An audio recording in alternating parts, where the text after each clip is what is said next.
My name is Keisha Allen. I'm chairperson of the board of the Westport Community Economic Development Corporation. I'm also the president of the Westport Neighborhood Association, so I hold a dual role. So over time, speculative owners, property owners, have been holding onto these properties and making it difficult for residents to stay here or to buy. Maybe they rent the home and they want to buy, but they say no. But there's a next generation of youth that, for the first time in history, in the community's history, they can't buy because no one, wants to give them up, or they want an insane amount of money for a shell, and it's forcing a lot of our younger people to move elsewhere. Some owners have been holding on to their properties so long, longer than they expected, because they expected the waterfront to have started 10 years back in 2011, that they can't hold on to it anymore.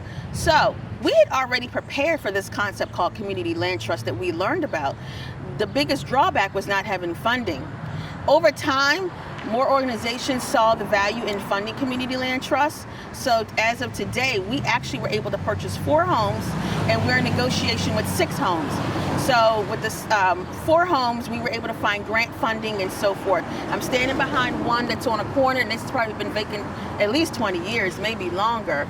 But it takes time. We have to go through code enforcement. We have to go through all the planning as of building anything else. While you own the house, and so over time, you obviously you earn equity. If you sell it back to us. Again, you still walk away with equity, or you can turn it over to a family member, like if you die or you want to move and so forth. We want to mitigate what we know could happen, and that's the same row home that we're looking at could be valued at $400,000.